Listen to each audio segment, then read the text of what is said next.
అందరికీ praise the lord. ఈరోజు ఒక చిన్న వాక్యము ధ్యానించామని మీ ముందుకు వచ్చి ఉన్నాను. ఆ వాక్యము మనం ఇప్పుడు చదివి ధ్యానించామండి.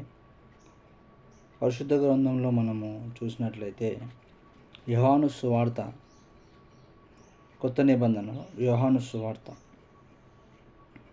3వ అధ్యాయము 16వ వచనం మనం చూసినట్లయితే, దేవుడు లోకంను ఎంతో ప్రేమించను కదండి. దేవుడు అంట లోకంను ఎంతో ప్రేమించాడంట కదండి.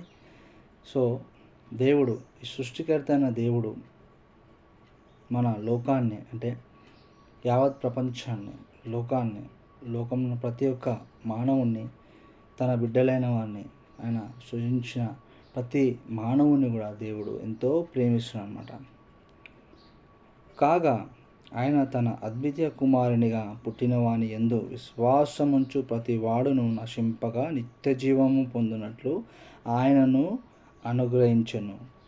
ఎస్ అండి, నిజంగా దేవుడు మరి లోకాన్ని ప్రేమించాడు కాబట్టి మనమందరము పాపము చేసిన వారం, నీతిమంతుడు లేడు, ఒక్కడు లేడని దేవుడు ఒక వాక్యం, పరిశుద్ధ గ్రంథం మనకు తెలియజేస్తుంది.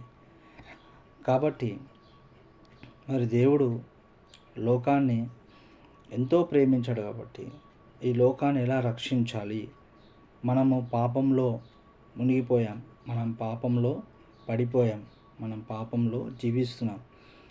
ఈ పాపము వలన వచ్చే జీతము మరణం అన్నమాట. అయితే ఈ పాపం వల్ల వచ్చే జీతము మరణము కాబట్టి దీని నుంచి మనం ఎలా తప్పించుకుంటాం? మానవులుగా మనకి అసాధ్యం అండి దీని నుంచి తప్పించుకోవడం. ఈ యొక్క నరకంలో నుండి తప్పించుకోవడం మానవులకు అసాధ్యం అన్నమాట.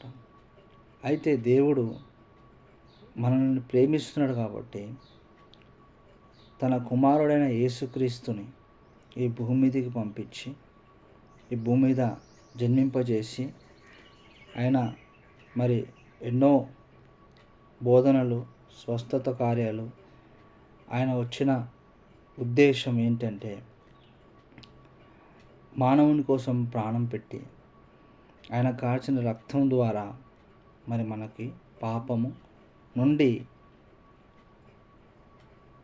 విడిపించడానికి మరి దేవుడు ఈ లోకానికి మరి యేసుక్రీస్తుని పంపించడం జరిగింది. అయితే ఆయన తన అద్వితీయ కుమారునిగా పుట్టిన వాని యందు విశ్వాసముంచు ప్రతి వాడును నశింపక నిత్య జీవము పొందుతాడండి. హల్లెలూయా. ఆయన కుమారుని మనము విశ్వసించినట్లయితే మనము నశింపక నిత్య జీవం పొందుకుంటామంట. మీలో ఎంతమంది యేసుక్రీస్తుని నమ్ముచున్నారు? ఈ యొక్క దినాన మీరు ప్రశ్న వేసుకోండి. మీరు చేసిన పాపాలు కానీ, మనం చేసిన పాపాలు కానీ ఎవరు క్షమింపగలుగుతారు? మన వల్ల సాధ్యం కాదు అది. సో దేవుడే మనల్ని ప్రేమించి మనల్ని రక్షించాలని ఉద్దేశించి మనల్ని పరిశుద్ధులుగా మార్చడానికి, మనల్ని నీతిమంతులుగా మార్చడానికి ఆయనే ఈ భూలోకానికి దిగివచ్చి శరీరం ధరించి మానవునిగా జన్మించి ఎన్నో అవమానాలు, ఎన్నో నిందలు, కొరడాలతో కొట్టించుకొని, ఉమ్ము వేయించుకొని కదండి శిలువ పైన చేసిన దేవుడు మరి మనం చూడగలుగుతాం కదా. ఎన్నో సినిమాస్లో కూడా దేవుడు ఎలా హింసింపబడ్డాడు, ఎలా కొట్టారో అలా మనకి చూపించడం జరుగుతుంది కదా. తలకి ముళ్ళ కిరీటం కూడా ధరించారు.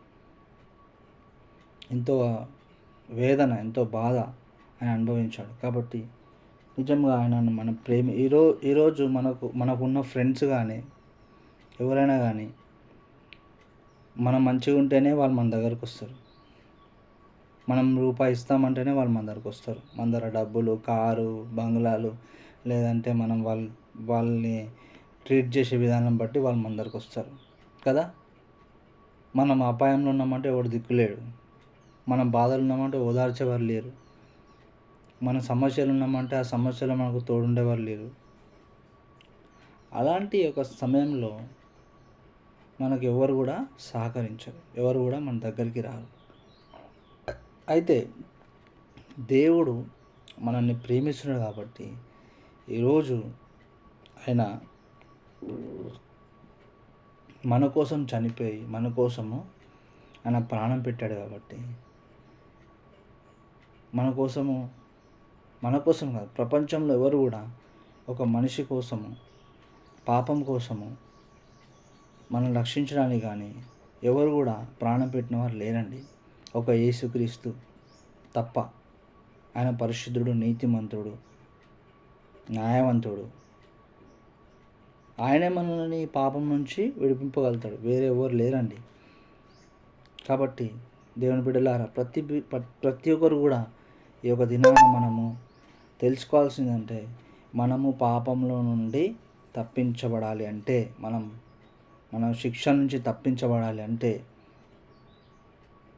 ఆయనే మనకి మార్గం, ఆయనే మనకు జీవం, ఆయనే మనకు సత్యం అనే దేవుని వాక్యము తెలియజేస్తుంది, పరిశుద్ధ గ్రంథం తెలియజేస్తుంది. కాబట్టి ప్రతి ఒక్కరు కూడా మరి యొక్క వాక్యము ఎంతో మన దేవుడు లోకాన్ని ఎంతో ప్రేమిస్తున్నాడు కాబట్టి ఆయన ప్రేమని వ్యక్తపరచుకున్నాడు శిలువ ద్వారా కదండి. సో మనందరం కూడా దేవుణ్ణి విశ్వసిద్దాం. ఆయనని ఎవరైతే ఇంకా అంగీకరించలేదో ప్రతి ఒక్కరు కూడా దేవుణ్ణి సొంత రక్షకుడిగా అంగీకరించి మరి మనం అందరం కూడా ఈ యొక్క పరలోక రాజ్యానికి వారసులు కావాలని దేవుడు కోరుచున్నాడు. కాబట్టి దేవుడు ఒక సంకల్పం, కాబట్టి దేవుడు ఒక ఏమంటారు ఆలోచన. కాబట్టి మనందరం కూడా ఈ మాటకు లోబడదాం. దేవుడు మనందరినీ ప్రేమిస్తున్నాడండి, చాలా చాలా ప్రేమిస్తున్నాడండి. దేవుడు ఎంతో గొప్పవాడు. దేవుడు ఎంతో ఆయన పరలోక సింహాసనం విడిచిపెట్టి మన కోసం భూమి మీద జన్మించినాడు. కాబట్టి అందరం కూడా ఈ యొక్క దినాన మరి తండ్రి ఆయన దేవుడు కుమారుణ్ణి మనకు పంపించినాడు. కాబట్టి కుమారుని ద్వారా విశ్వసించినట్లయితే మనము నిత్యజీవం పొందుకుంటామని యోహాను 3:16 ఉన్న ప్రకారము ఆయనను మనం విశ్వసించినట్లయితే మనం నశింపమండి, మనము నిత్యము దేవునితో ఉంటాము, పరలోక రాజ్యంలో ఉంటాము, ఆయన వారసులుగా మనము పిలువబడుతున్నాం, ఆయన పిల్లలుగా మనం పిలువబడుతున్నాం. కాబట్టి ఈ యొక్క చిన్ని వాక్యము అయ్యా మీరందరూ కూడా మరి దేవుణ్ణి సొంత రక్షకుడు అంగీకరించండి. అంగీకరించిన వారు కూడా ప్రతిరోజు కూడా ఆయన నామాన్ని ఘనపరుస్తూ మహిమపరుస్తూ ఆయన చేసిన శిలువ త్యాగంని, ఆయన చేసిన ప్రాణత్యాగంని స్మరించుకుంటూ మనం పొందుకున్న ఈ ఉచిత కృప ద్వారా దేవునికి కృతజ్ఞతగా ఉంటూ మనం జీవిస్తూ దేవునిలో ఇంకా ఎదగాలని ఆశపడుతూ చిన్ని వాక్యము యేసుక్రీస్తు నామములో అడుగుచున్నాం తండ్రి. ఆమేన్, ఆమేన్, ఆమేన్.